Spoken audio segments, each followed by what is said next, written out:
There's no such thing as a bad texter. What? 1, do you have any wild takes? And 2, when did you discover your rock climbing sense of style? Bend your knees, bend your knees, bend your knees. You don't have to bend your knees to do a throw. If you watch international competitors do throws, they're like rarely bending their knees. That's one of my hot takes. You don't have to bend your knees to do a turn throw. You've never had clams on a pizza? No, I don't think anybody's ever had clams on a pizza. No, so Leo does it, and then, you know... Michelangelo does it, Donatello does it, Raphael does it. All right, everyone, welcome to the Grappling Review. My name is Gabe, and today I am joined by Judo instructor at the Dojo, Friedlander.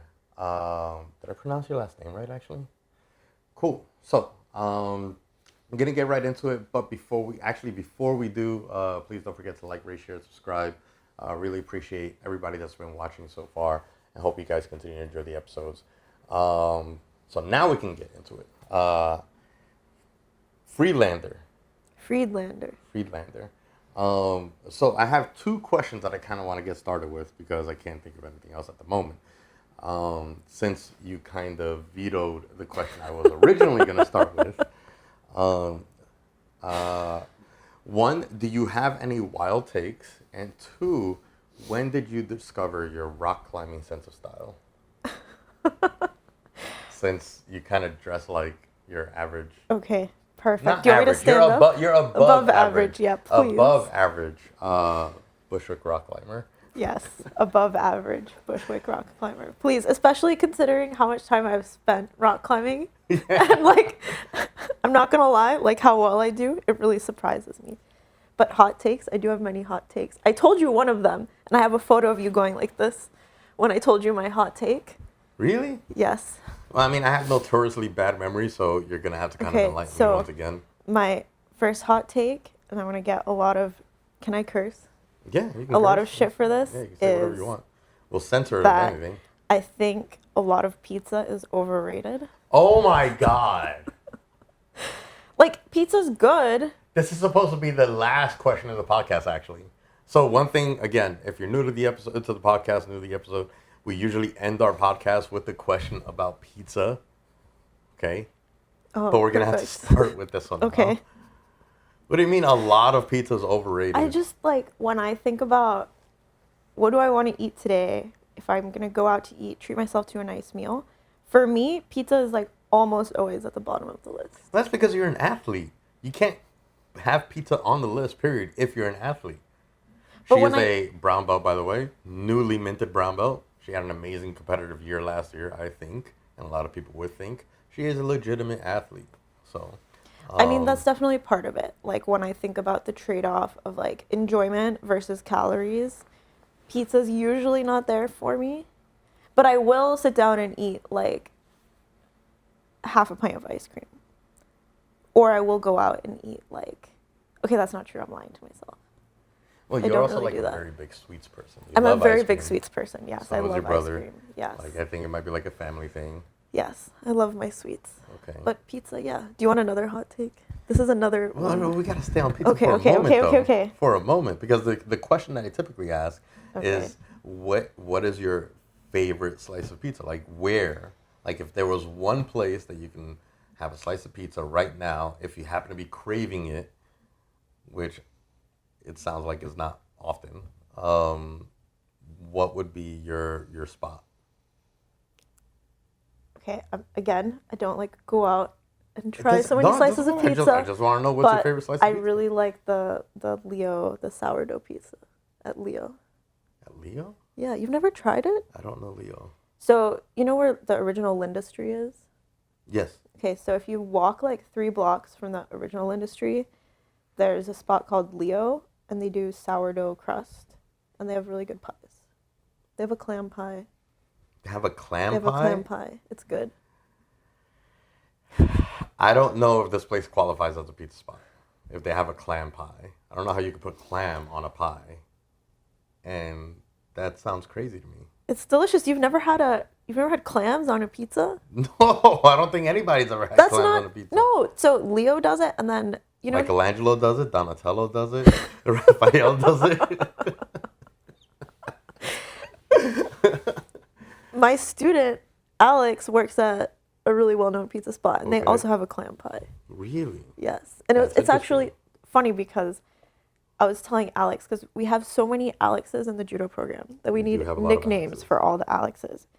And I was thinking, what if we call Alex by his favorite pizza slice? And I asked him, like, what's your favorite pizza slice at your restaurant? And he's like, the clam pie. And I was like, I can't call you Clam Alex. Alex Clam Pie. You know, actually, it was funny. This is how, like, Italian mafias get their nicknames. They all get, like, too many like, the same person. Like, all right, we got to give them a nickname to differentiate, like, Sally Black, Sally White, Sally Two Toes. But I can't say Clam Alex. No, you say Alex Clam Pie. Oh, you can say Clam Pie Alex. Yeah, but even that sounds, it's just, I can't say that in my gi on the mat while teaching. It's just not right. I feel like we should try.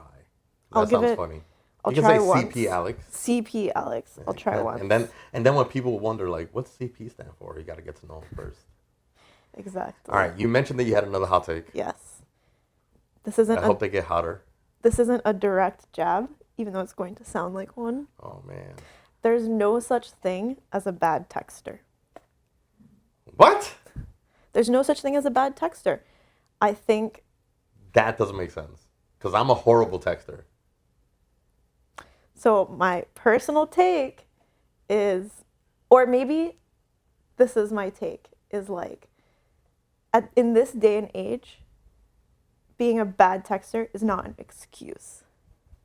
Being a bad texter is not like when people are like, oh, I'm not a big texter, I'm a bad texter. That's not an excuse for not responding to text messages. And actually, I wouldn't necessarily say you're a bad texter because you say like, okay, if I don't get back to you the first time, just follow up, and then I follow up, you respond. But some people will be like, you send them a text, they never respond, you see them in person, and you're like, I texted you, and they're like, oh yeah, I'm such a bad texter. Like, that's not an excuse. You have an iPhone, you pay like however much money a month for a fancy phone, you're on your phone all the time, you're posting to your Instagram stories, but you can't sit down and respond to a time-sensitive text message. That just means you're like shitty at communicating. That's my other hot take. Well, all right. So I'm gonna challenge you on that, right? Because like there are different forms of communication, right? Yes. If they're good at verbal communication, if they're good at emails, if they're good at phone calls, that means they're good at those versions of communication.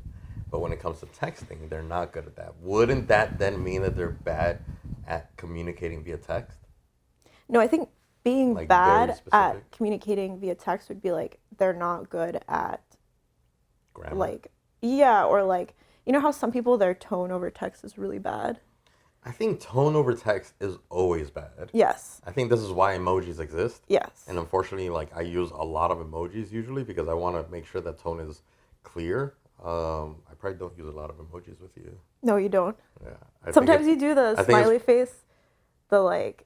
Oh, it's just, yeah, I'll do like a smiley face, and sometimes it can be misinterpreted as like, I mean, I hope it never gets really misinterpreted as like flirting or anything like that. But for me, it's just like, I want you to say that I want you to know that when I send this, I'm saying this with a smile. Like I'm being happy about it. Like, it's so funny because it can be like misinterpreted as being passive aggressive too, which I don't interpret from you. Yeah, I mean. But I'm just saying when people don't text back, but then, like, I hate it when I text somebody, they don't text me back, and then I walk into a room, I see them, and they're on their phone. What does that say about them? That they didn't take the time to send a text message, to answer. It's so rude. This sounds like a personal attack. It's not a personal attack. It's not a personal attack. Because when we've worked this out. When people see this, they will all, I guarantee you, everyone's going to comment, Gabriel is a bad texter. I promise you this. I know this. And again, just in my defense, what it is that like a lot of times I want to think about my reply, but I have like a very short attention span these days. And while I'm thinking about my reply, I forget that I'm thinking about a reply or that I need a reply to anything. And so then I just end up not replying. So, and I forget to reply, which is why I tell people, just text me the word bump, and it'll be like, oh, snap, I forgot. Yeah, but I think that makes you not a bad texter, because I bump, I know to bump, and then you text back. So I told you it wasn't a jab at you. It just certainly feels like it. But it wasn't. You asked for my hot take, and being honest. It's definitely a hot take, because I feel attacked. But I'm not attacking you. You're All not a right, so bad then I texter. want to transition now because Okay. obviously this is the Grappling Review. It's a podcast about, grapplers and just, generally talking about subjects on the mat and all that stuff. How do you feel about coaches and cell phones on the mat? Because I think that like now it's pretty commonplace where everyone has their phone always nearby. One of my pet peeves is people having their phones right next to the mat on the floor in their shoes or on the board of the mats or even bringing it to the mats and hoping I don't catch them with the phone on the mats, even though I always bring my phone to the mat. Now, I have my own personal reasons for it. I manage the business, and a lot of times I need to, aside from like social media, quick pics and stuff like that, or managing the music and stuff and whatnot, I'm also kind of actively trying to catch up to messages with people while I'm teaching, which is not the best practice. I'll be 100% honest with you. But I don't have an assistant, so I have to make time where I can. But that being said, huge pet peeve of mine is people bringing their phones to the mat. I have a shelf in the corner of the grappling room and the main mats over here, just so that if people need to have their cell phone with them, they have a place for it. And people just do not listen to me or do what I say, and it pisses me off. But on the subject of coaches and their cell phones on the mat, how do you feel about that? So being an instructor yourself. When I train, my phone stays in the locker room. I have a personal rule for myself when I'm training that my phone is not even in the same room as me. Good job. When I'm teaching, it's another story. I think when I'm teaching, my phone is, unfortunately, it's a blessing and a curse. It's a really great tool. I also don't have an assistant. But no, I use my phone to film stuff for social media. I use my phone to pause and play music and choose the music that I want. I use my phone to keep track of time. And usually when I'm when I'm teaching, I just put it on Do Not Disturb so the messages don't distract me. By the way, let me do that right now just in case. So yeah, having my phone is unfortunately and fortunately, and I think this is an overarching theme in all facets of life right now is our modern technology, right? It's a blessing and a curse. I also feel like as the instructor, I'm the one with the phone, right? And then I would say most of my students don't use their phones unless they really need to. I think it's different with judo, right? Because with judo, as a student, you're generally kind of standing around and doing a lot of standing exercises and whatnot. Whereas jiu-jitsu, as soon as we break for lesson, everybody just is sitting on the floor by the edge of the mats or on the wall and stuff like that. And so like there's like this propensity to kind of hang out and let me just grab my phone real quick to see what's going on Instagram. It pisses me off, and a lot of times at least I used to. Now I just tell people like put your phone away and stuff. But I used to ask people like, are you a doctor? Do you need your phone here? Are you on call? Because I feel like the only reason that you should have your phone by the mat is if you're on call. Yeah. If like you need somebody to like be like, if you just had a baby or something like that, like that's really like the only reason you should have your phone near you is if at any given moment you have to leave the mat. So it is a bit of a pet peeve, even though it could seem like hypocritical. I don't think and I'm not gonna lie, I do sometimes. This is the whole curse part of the phone. Having access to information so readily available. If I want to check the score on a certain game that's going on. I've seen you do this. I do often check what's going on in sports, which is a bad habit. It's one of the reasons why I don't want students to have their phones on the mat. It's because I know how bad it is even for myself. But I'll check the score, or I'll check quick refresh on news if there's breaking news happening, which these days is quite a bit, unfortunately.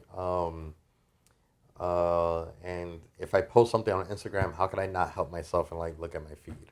Which is what I hate about cell phones, is the fact that you can have an addiction to it. Yes, definitely. Well, I don't keep Instagram on my phone. I always post and then immediately delete.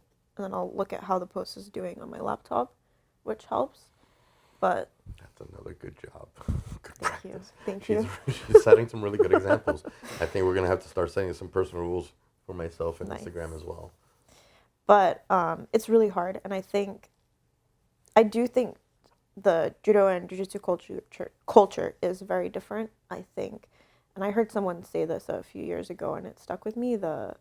Because jiu-jitsu is so much time spent on the ground, sitting down, laying down. That can be, it's not inherently, but it can be very conducive to this like quote unquote chill vibe of like, Yeah. yeah, we're just Yeah. sitting here hanging around. Whereas judo, you are standing up. Yeah. And there's No, I agree. yeah. I think there's also like the differences too. Like I think that like jiu-jitsu being born, at least the modern world of jiu-jitsu, it's been born on like the beach sides of Brazil and then California and all that. So you have like the surfer mentality and the surfer vibes and all that. So I think that is prevalent in jiu-jitsu, whereas judo is still seen as like this, um, uh, and rightfully so. I think this it's a traditional martial art that's a little bit like elevated in prestige, and you stand a certain way that's almost like kind of like chest puffed out and all that. Um, but then in regards to judo, I have my own opinions of like where the world of judo is headed, but I did want to ask you specifically with judo, and specifically with judo in New York. Is judo growing or is it diminishing In New York? in New York? The dojo notwithstanding, because I do think that our program is growing slowly but surely, but it certainly has. And knowing that there's not that many judo programs available is one of the reasons why I wanted to ask, like, in your opinion, being heavily involved, I think, in the world of judo here in New York, is it growing or is it diminishing? Or has it just not really changed? I think in New York, specifically New York City, judo is growing, but specifically kind of like attached to the world of jiu-jitsu.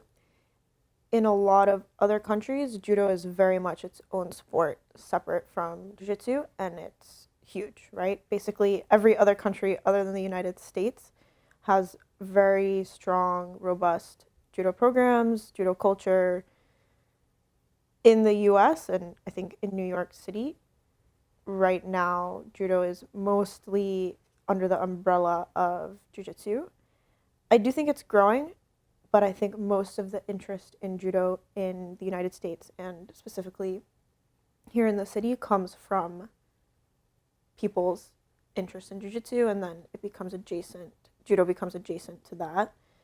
But it is growing. I don't currently don't teach kids, but I think there is a big market for kids judo. And you do see like especially like communities in Brooklyn and Queens that have strong cultures from other countries. Judo is much more popular, and especially among kids. That's I think one of the reasons why like the judo program here at the dojo is I try to or rather my desire for the program that we have here, and I think that you would agree, is to have a standalone judo program that's specifically judo, not judo for jiu-jitsu. I've tried having judo for jiu-jitsu in the past. I've tried having wrestling for jiu-jitsu in the past, and that's all in great. But what ends up happening when you do that is that you have a lot of people that are prioritizing jiu-jitsu and then supplementing with judo and stuff. So you don't really have like a core group of people that are dedicated to the art of judo, for example, which is why I don't want to have a judo for jiu-jitsu program. I also think that's one of the reasons why judo has maybe, stagnated. Stagnated? Is that a word? Did I say that right? Yes. Okay. I don't know if my grammar is good right now, but that's why I think judo has stagnated. It's because of the MMA culture and the jiu-jitsu culture, where a lot of gyms want to implement judo, but then they're kind of shooting themselves in the foot by doing judo for jiu-jitsu. I think that if more gyms were to adopt a true judo program, it'll actually help jiu-jitsu a lot more, because you're going to get dedicated judokas and martial artists practicing judo that are going to study judo and really, really understand judo that are going to help jiu-jitsu grapplers with their judo as well. When it's judo for jiu-jitsu, I feel like you're only, I don't actually see the benefit to something like that.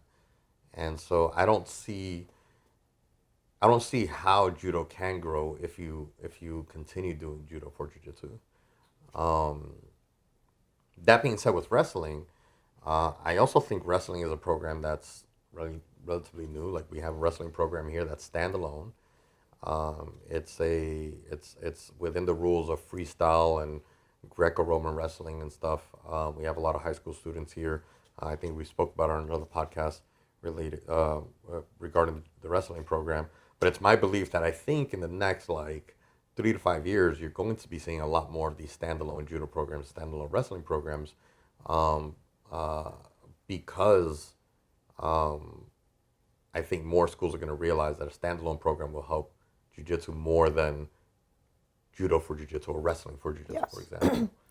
Definitely. But I never said judo for jiu-jitsu. I just said that it exists under this umbrella. No, Yeah. I agree and I understand. My point was just that, like, I think that that's one of the reasons why it's not growing, is because you have so many gyms that have like judo for jiu-jitsu, or because you have a lot of people that see it as just something that's part of jiu-jitsu, not its own standalone thing. My personal belief is that I don't think adult judo will ever be as big as adult jiu-jitsu. I think the market, and not just the market, but culturally and what makes sense for judo is kids. That's where I think there's a lot of room for growth in the United States for judo is kids judo.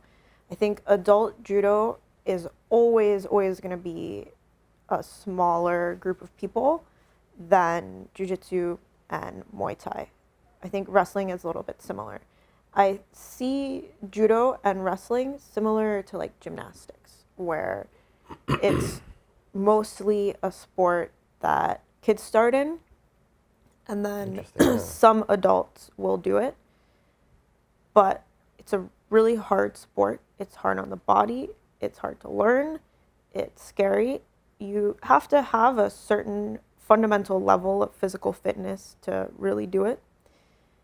None of those things apply to jiu-jitsu as much. So I think there's a lot of room for growth for judo, but mostly for kids. That being said, I think there is room for growth for adults too. But this idea that like judo can be as big, adult judo can be as Yeah. big as adult jiu-jitsu, I think is just, to me, there's no sense in comparing it. It's just a Yeah, different. I mean, I agree with that. I don't think that, like, I mean, I think that jiu-jitsu has already completely surpassed judo, even though you have, like, Olympic judo and the fascination, especially with the European countries. Well, the fascination with the rest of the world and Olympic judo, because it's an Olympic sport, just like Olympic taekwondo. Like, taekwondo is always going to be prevalent because it's an Olympic sport. But when it comes to, like, I think the growth of jiu-jitsu and how fast jiu-jitsu continues to grow, yeah, I agree. I don't think that there's a chance that judo is ever going to catch up to it, for all the reasons that you said. I mean, you know, like I said, like, or rather, like you said, you know, judo is really hard on the body. It's very difficult to learn. Whereas with jiu-jitsu, you know, you can sign up and the first thing you do is you sit on the ground and just watch somebody roll. You know, it's I don't want to say it's for the lazy, but the barrier of entry, I think, is much easier.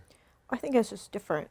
And I say this as someone who transitioned from being a judo athlete to a jiu-jitsu athlete. But also I think there is a lot of room for, like I said, kids judo and that popularity to exist for people the same way wrestling is huge now in the United States. You don't see most adults who are into wrestling come in and wrestle 4 or 5 times a week the way you see jiu-jitsu adults do. But they're still wrestling fans. Well, that's also, I also think it's because there isn't really wrestling programs, which is why I think that, like, there should be more wrestling programs, because anyone that kind of came up wrestling, whether they started wrestling as kids, went into wrestling in high school and college, after college there is nothing else for wrestlers. other than maybe finding a judo school or finding a jiu-jitsu school so that they can, get like their wrestling fix in. But this is why I think that wrestling should become like a hobbyist program. And I think that you're also kind of seeing that a little bit more now, like through like flow wrestling and like some other, there's a new promotional wrestling sport, like literally pro wrestling, but not WWE style pro wrestling, actual collegiate style wrestling, but professional, where they have, live events and, pay-per-view events, not pay-per-view events, but streamed events and stuff like that, with like superstar wrestlers past their already collegiate career and Olympic careers competing against each other. And that's why I think that like that part of the sport is moving. So even wrestling, I would say, is starting to kind of surpass judo. Oh, absolutely. From that aspect, because we're seeing actual live events, and entertainment, wrestling entertainment events. That's again not WWE, but we're seeing that aspect, and I don't know if judo will ever get there. I would hope so. It'd be kind of cool. And this is maybe another hot take, but I think you ask anybody, you would consider wrestling very successful in the United States.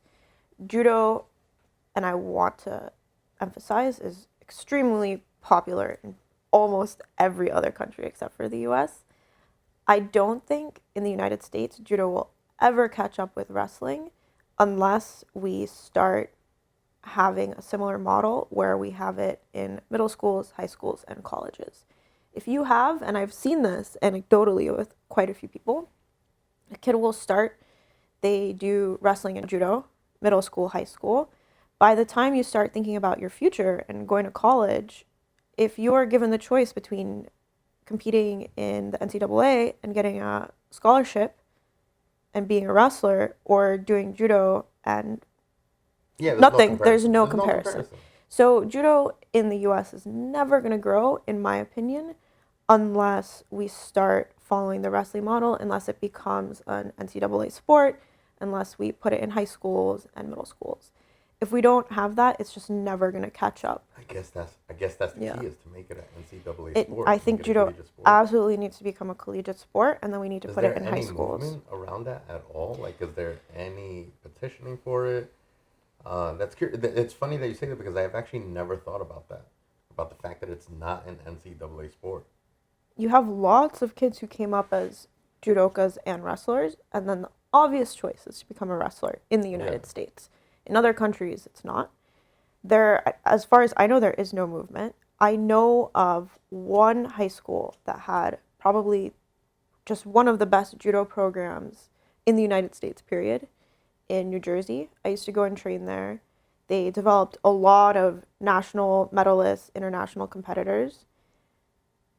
Beautiful mat space. They taught it. Where is this? It's a high school in Secaucus, but last week it was shut down. So sad. It was an incredible program run by incredible people.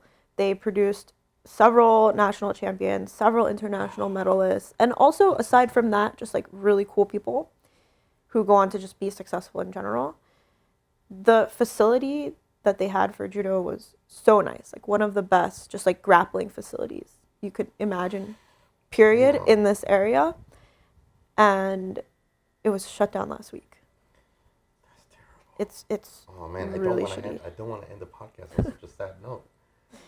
All right, one last hot take before we end the podcast. One hot take. But it's got to be like, it's got to be spicy. Give me a spicy judo hot take. A spicy judo hot take? Let me think about it. Grappling hot take. I mean, you're not. I have a lot of hot takes, but obviously when you ask, it doesn't come to mind. But I have so many hot takes. Let me think about it. I want like a rapid fire hot take. I'm not even. I need to make a list. I want you to just start throwing them out there. Okay, well, some of them are like very specific to judo, but one of them is, you hear judo coaches say all the time, bend your knees, bend your knees, bend your knees. You don't have to bend your knees to do a throw. If you watch international competitors do throws, they're like rarely bending their knees. That's one of my hot takes. You don't have to bend your knees to do a turn throw. Okay. I know that sounds insignificant to you, but people are gonna yell I at didn't me. say no. Okay, second hot take. Okay. About you want the rapid fire, right? Okay, judo rules. Yeah. What, I think sorry, say that the again? judo rules. Oh, judo I think rules. the modern judo rules are actually very good, for the most part. One of the big issues is newaza, so going to the ground, and shidos, which is penalties. So right now in judo, if you go for a throw and it looks like, they'll call it a false attack. So basically a throw that you're basically just bailing out on. You're dropping to your knees, you're dropping to your butt.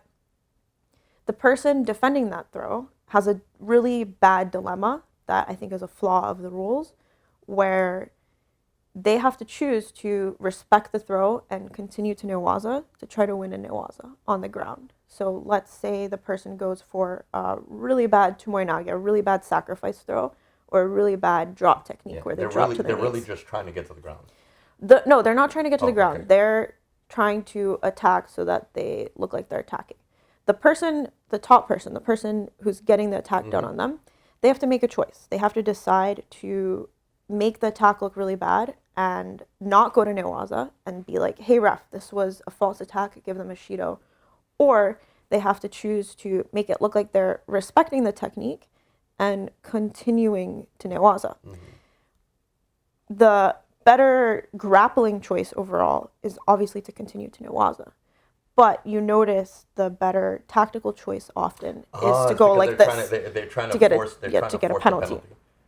And it's so unfair. It's like getting caught with like a reap and pushing the foot like, look. Not even that. No, not even that. Because that's just unethical. Forcing the reap is just unethical. That's not okay. This is a flaw in the rule set where you have to choose. Do I do the better technical choice, which is to try to win a newaza after this bad technique? Or do I do the better tactical choice, which is to try to make sure that I'm maximizing my chance of the person getting a shido? And you see this with Krista Deguchi, who won an Olympic gold medal in the last Olympics. Everyone was complaining that she stopped doing newaza and she was just going for shidos. But it's not her fault when the chances of her winning increase. It's called playing to win. Yeah, You know, if you're playing to win, you have to do everything that you got to do in order to win. Even if that means that within the rule set, you can manipulate the referee giving shidos. If you can do that and it helps you win, if you're not doing that, then you're not trying to win, which sucks. One last hot take. Okay, one last hot take. Judo people and wrestlers who transition to jiu-jitsu, the very first thing they should learn how to do is play guard. That is a hot take. Real quick, good looks to Vita Cafe and Gemma for bringing us coffee for the podcast. Thank you, Gemma. It's a bit of a short conversation, but I think a super good one. I want to thank Isa for joining us for the podcast. Don't forget to like, rate, share, subscribe. Really appreciate you guys listening all the way to the end of the episode. And see you next time.